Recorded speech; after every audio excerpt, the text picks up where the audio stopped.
Hey, welcome to the Bill Anderson Sports Show. Just going to go through some things that I took away from week one of the NFL season. I am a Green Bay Packer fan, as I said in my introduction video, so I'm going to start there. And there wasn't a whole lot that I was too excited about. Now, I'm going to say I wasn't overly optimistic going into this game.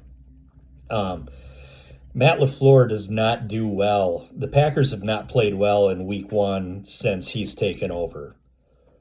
And they did in 2020 in an empty, stadium in Minnesota.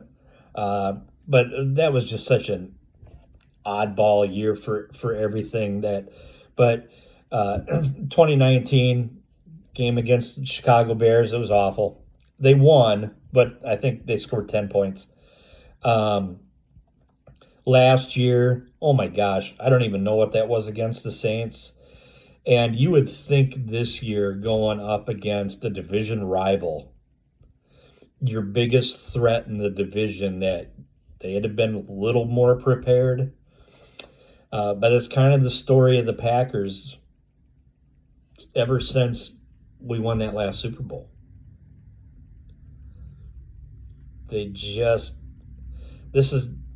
They've put together some talent on this. There's some really good talent on this team. And we can't say, well, we lost Devontae Adams, so, what's Aaron going to do? I mean, they were 6-0 the past 3 seasons. In the 6 games they didn't have Devontae Adams. What did they do then? Now, I know you also lost MVS, Equanimous St. Brown, but come on. You're Aaron freaking Rodgers. You won the MVP the last 2 years. Maybe they should have given it to Devontae the way I want, from what I saw yesterday. Maybe Devontae was the real MVP the last 2 years. I don't know.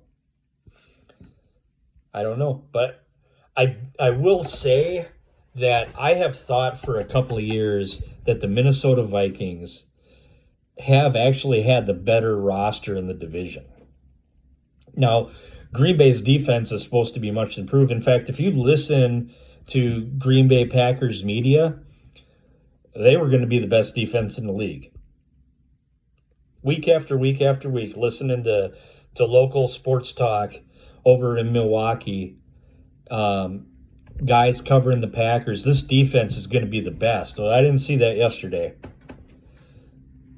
Justin Jefferson lit them up. They were making mental errors. Leaving that. How do you leave that guy wide open? He's known now. I think it's his 3rd year in the league. We know what he can do. We all know what he can do. We've all seen him. He's taken over some games. He makes plays. He makes catches. He makes guys miss. He gets open. But man, what they let him do yesterday, it was easy for him. It was really easy for him. The Green Bay Packers were out-coached. They were outmanned. Zadarius Smith, boy, he was PO'd. He came out last week, a story came out. He was mad that he signed in Minnesota because the Packers, he didn't like how they treated him last year throughout his injury. Okay, that's fair. I don't know what happened. I don't know what goes on behind closed doors at Lambeau Field. I just don't know. But, man, he came out and had a game. He came out fired up. That whole Minnesota team was fired up. I think Green Bay sometimes, when I look at them, they look like, oh, we're going to win the division. And frankly, I don't care if they win the division. We've won a bunch of division titles since 2011, 2010, right? 2010 season, they won Super Bowl. And then string of division titles, right? Lost one here, lost one there, but then lost a couple, and then boom, back last 3 years, division title. Whoopie-doo. In 2010, the thing about that team was they didn't win a division, but they did win the Super Bowl. So I really don't care about winning the division. Whoopee, I don't care. I don't care about home field advantage. Hasn't done them any good the last 2 years. But man, I just want to see them come out against the Chicago Bears next Sunday night and be prepared. Now let's move on to Minnesota. Minnesota was fired up. Man, did they look good? That didn't look like the team that Mike Zimmer was coaching last year. That didn't look like that team at all. I mean, those guys were on fire. Man, and Kirk Cousins, he didn't have a great day, but man, he made all the throws he needed to make. They took the ball, started the game, drove the ball right down the field, scored. Boom.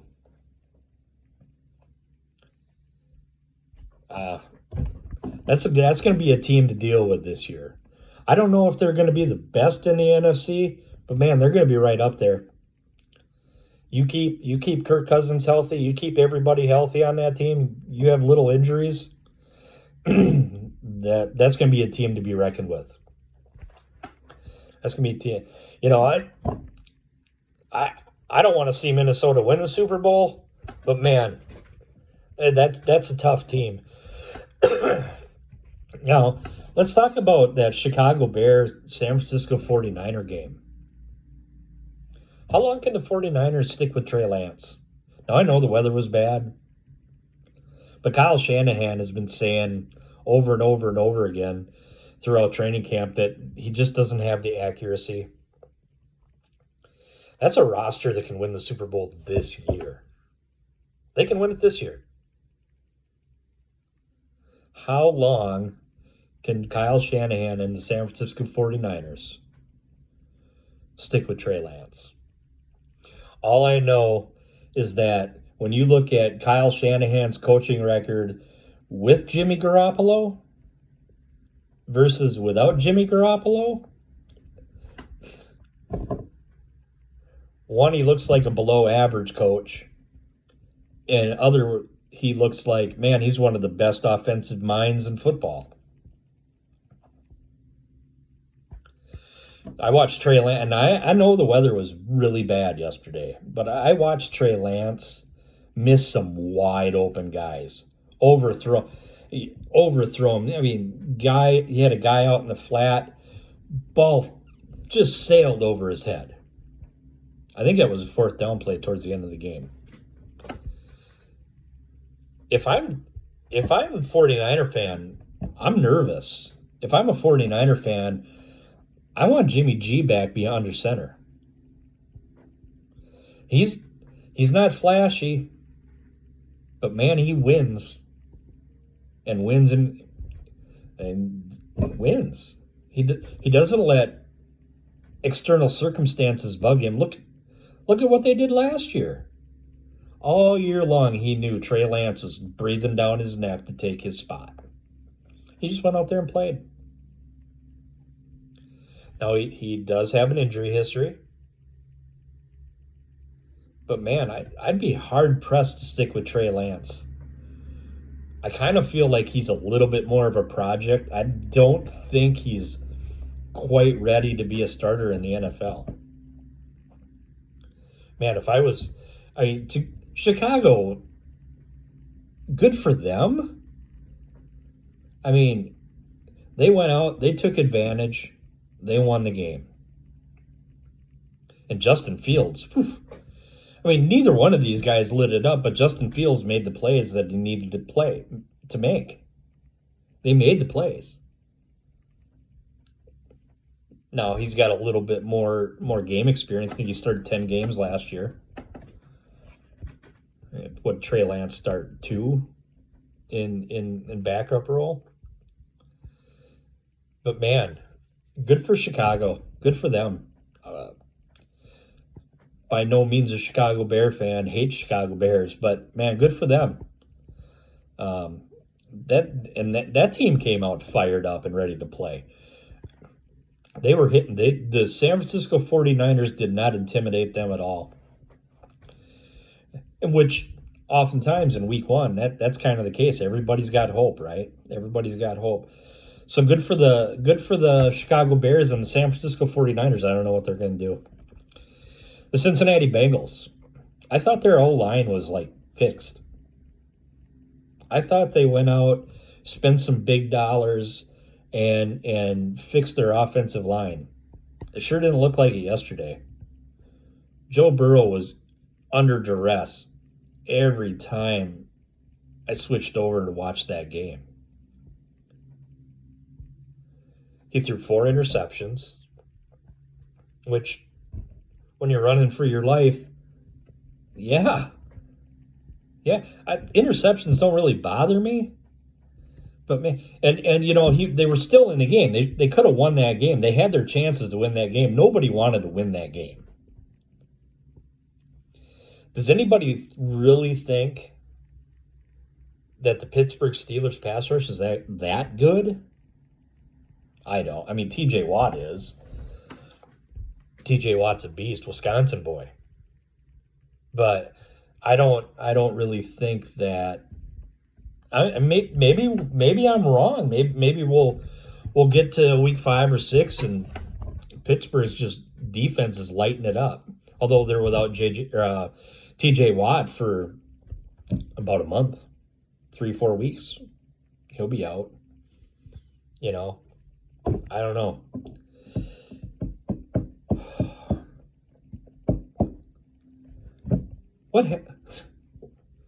What happened to the Dallas Cowboys? I thought Mike McCarthy spent that whole year away from football studying the game. And they kept saying on the telecast last night, well, you just need to have players. You need to have players. You need to have players.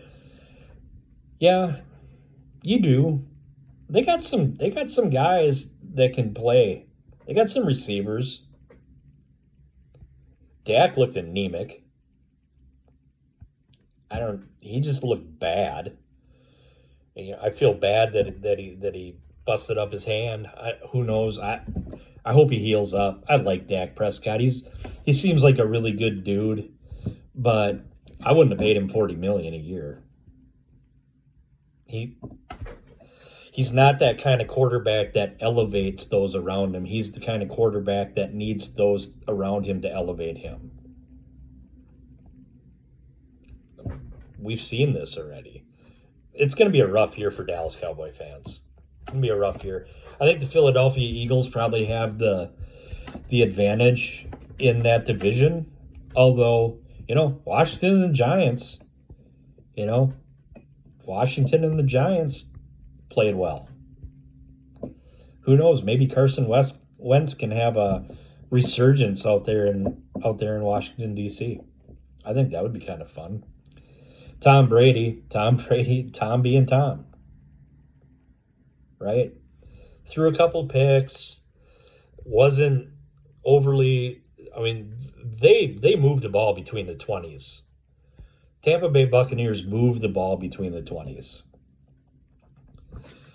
They get down in the red zone. I mean, they scored the 1 touchdown, but it was field goal, miss field goal. But they won.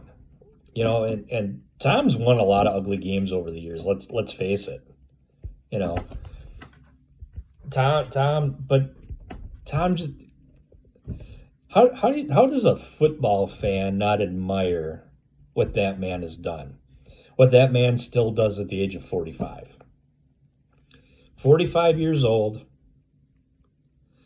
His arm didn't look that good at 25. I'm way old enough that I've been watching him for his entire career. He let a couple go yesterday that were just boom, out. Man, that was... I still like watching him play. He's not overly flashy, but man, he makes more right decisions than wrong. Is he the greatest athlete? I hear some, like Colin Cowherd loves him some Tom Brady, and a lot of guys want to go, he's the greatest quarterback ever to play, and it's really hard to refute that, with a pile of rings, right? But there's a lot of guys that have a lot more talent. But there's just something about Tom Brady that he wills and he leads those teams. He took a lot of teams, in New England that didn't have a ton of offensive talent around and won year after year after year. I mean, for almost 20 years, it was unheard of for the New England Patriots not to be in the AFC title game. And they were often, most of the time, it feels like most of the time, were in the Super Bowl. Now they ran into a couple against the Giants. Got the better of them. Nick Foles. I think Tom Brady was on the Madden cover that year. I think that was his Madden curse, was to lose the Super Bowl to Nick Foles. I don't want to take away from Nick Foles and that Eagles team, but man, nobody was betting on the Philadelphia Eagles, and the ones that did made some bucks, right? They made some bucks. Man, how about college football? Is there a team that is more overrated year after year after year than Notre Dame? Every year we come into the college football season, they're highly ranked. And almost every year they disappoint us. Not me, I hate Notre Dame. I do not like that team. I don't know what it is. I think it's because they're always ranked really high and they don't deserve it. Brian Kelly did a lot of really good things with that team. A lot of really good things. Brian Kelly's a good football coach. If you don't think he's a good football coach, I don't know what to tell you. But, man, Marshall? Unranked Marshall beat you? Come on. What was that? Texas, man, they're coming up. They are coming up. Look what Alabama had to go to Texas and play. But, man, that team played hard. That team played really hard. Damn near won that game. Almost ruined Alabama's season. I'm an Arkansas Razorback fan, so, SEC fans, we're always rooting for other SEC schools to do well. And, unless we're playing them. But, man, they took Alabama right down. Like, Alabama had to come back at the end to win that game. Don't think it's because Alabama isn't that good. Maybe Texas is. Maybe they were just really up for that game. I don't know. But, man, those kids should hold their heads high. Hold their heads high because they took Nick Saban and the Crimson Tide right down to the wire. Good for them. Speaking of my Razorbacks, how good are they? I mean, they took and beat Cincinnati week 1. They dominated the line of scrimmage. They made a lot of mistakes. And frankly, week 1 and whether it's college or pro, sometimes you just don't know what you're getting. There's mistakes and guys are rusty but man, thankfully for the Hogs crowd, they got up and they made it really hard for Cincinnati, and they came away with that win. And then this last Saturday, they dominated. They dominated the Gamecocks.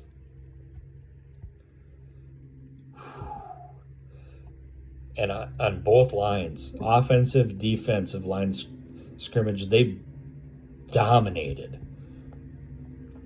Not a lot of people are going to be talking about the Arkansas Razorbacks, but man, I think the first game in October, they play Alabama. Let's see how they do then. But, man, I'm really excited for my Arkansas Razorbacks. Really excited to see what they can do.